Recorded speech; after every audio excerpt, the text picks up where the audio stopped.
So, you want to learn more about Eckesachs Mode.R? Then this video is for you. Today we will have a full review of Oghma's second exclusive weapon Eckesachs Mode.R. We will talk about his new abilities, exclusive weapon, suggested builds, and I will give you my thoughts on every topic. Let's go straight to his exclusive weapon. His second exclusive weapon is called Eckesachs Mode.R, and it's an epic rifle. This is not an ordinary rifle, this is the only rifle that can equip with a shield. Like other second exclusive weapon, it changed all his stats and abilities. His weapon skill is called Cluster Missile. It is level 5. It has an attack of 270% DPS and a regen time of 8.2 seconds. Launches missile firing pods to inflict damage. Puts enemies in an airborne state. The pod targeted the enemy first before it launches its missiles. It is good at kiting the enemies, especially in arena. Collecting this weapon will grant you a permanent attack increase of plus 1%. Now let's view his new abilities. Oghma's new party buff is skill damage plus 90%. He also has weapon skill regen speed plus 4% and plus 1% HP recovery on enemy kill. These are very good stats for guild raids and expeditions. His new normal attack is called Mecha Marksmanship. It is separated into a normal attack and a character skill. Tactical shooting. Fires beam rifles and missiles to inflict damage. Lower defense of the enemy hit by the last attack by 20% for 5 seconds. His attack can pass through enemies, but cannot pass through walls. Only the missiles on his normal attack can apply debuff to the enemy and can pass through walls. ESP Drone. Launches enemy chasing drones that fire lasers to inflict damage. The drones are not a summon type skill. It only attacks 4 times and automatically back to Oghma. His new chain skill is called Aiden Rider Break. It is airborne to injured. Charges towards the enemy in rider mode to inflict 500% of DPS melee damage. Attacks in rider mode for 10 seconds. Crit hit chance increases by 15% and energy is not consumed for tactical shooting. The lower defense effect applies immediately. It has the highest damage multiplier of all chain skills. Rider mode removes the energy bar for reloading timer. All of his attacks now can pass through walls and apply defense reduction debuff. His new special ability is called Psychic Generator. Decrease damage taken by 10% from the drone's protection effect. Increase damage dealt by 30% while the drone is launched. His drone protection is permanently active, it means it has no duration and cooldown time. Now let's go to our recommendation checklist. In this checklist, we will have 3 indicators. Green check for good, orange check for average, and red X for bad. Let's start with story mode. I think you can use Oghma's second weapon in story mode as a support DPS only and not as the leader of the party. His attack doesn't have a knockback effect anymore, so he cannot cancel enemy casting skills. It's an orange check for story mode. Second is guild raid. I think Oghma's second weapon is a great choice for guild raids. First, he is the 4th dark range character who complete the mono dark range team. Second, he can apply a minus defense debuff to enemies that can significantly boost your team's DPS. Third, his party buff is very good at boosting your team's skill DPS output. It is definitely a green check for guild raid. Third is expedition. I think Oghma's second weapon is a good choice for expedition.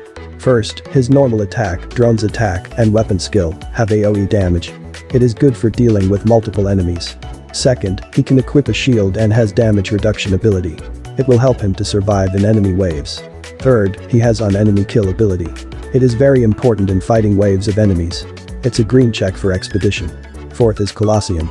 I think Oghma's second weapon can be viable in Colosseum, but I think the tank Oghma is much better.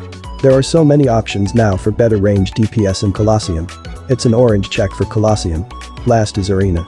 I think Mode.R Oghma is also good in Arena because of his abilities. First, his drones can chase down running enemies in Arena. Second, his weapon skill lock on target, it is good at kiting the enemy. Third, he can equip a shield, it will give him more toughness and more stats. Fourth, he has a damage reduction barrier, which can help him survive a long battle. So it's a green check for Arena. I hope this checklist will help you to decide if you will summon him or not. Now let's go to item build. Let's start with adventure build. For relic, use Guidance of Truth for defense party stats. Choose a relic that has defense main option and endows damage to boss or crit hit multiplier for sub options.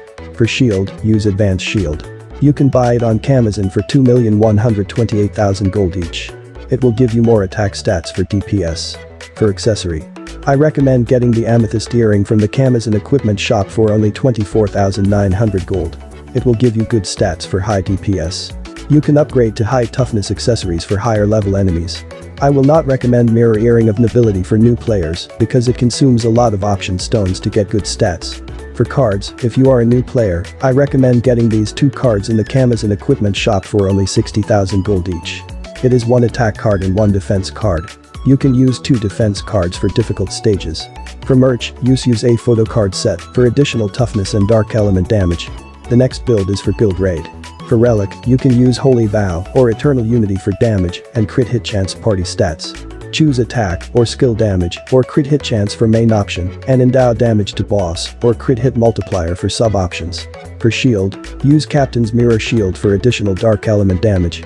It will also give you skill damage and weapon skill regen speed stats. For accessories, use Sharpshooter for high DPS stats. You can upgrade to Sniper Goggles or Minotaur's Necklace for the endgame build.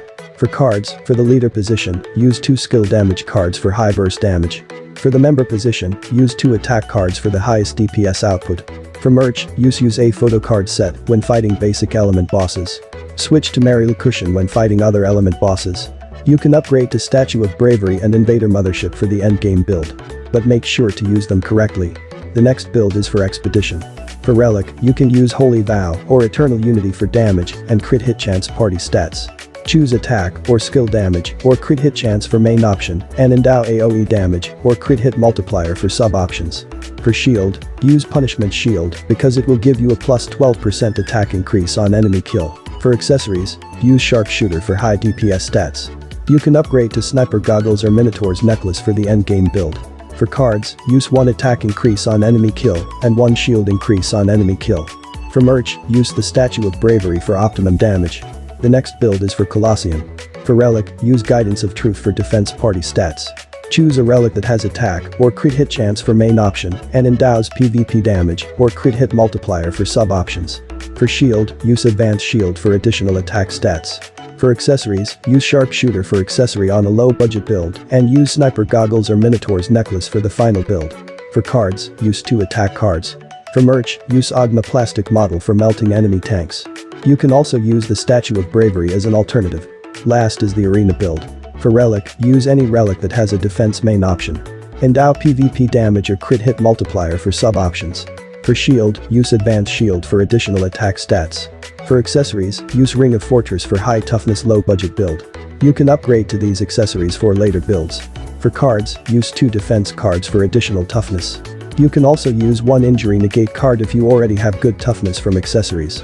For merch, you can use the Statue of Bravery if he's the first to fight and Invader Mothership if he's in the middle or last to fight. Now it's time to see him in action.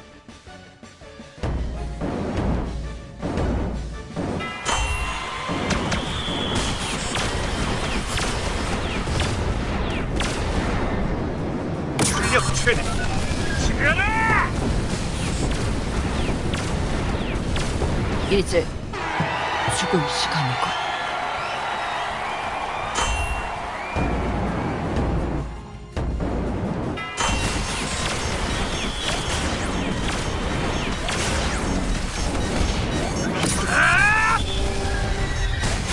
최악이네.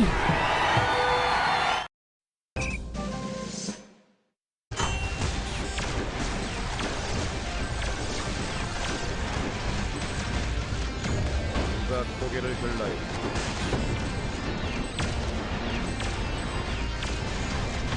누가 고개를 들나요? 누가 고개를 들나요?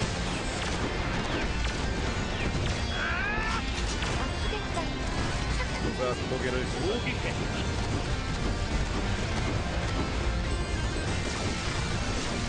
적의 차이를 보여줘.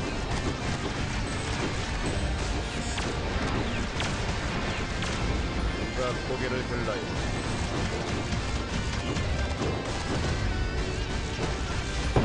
적의 차이를 보여줘.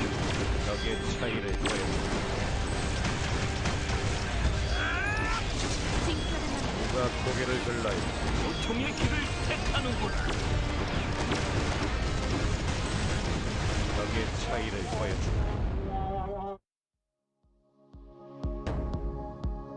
That's it for now, don't forget to subscribe and see you on the next video.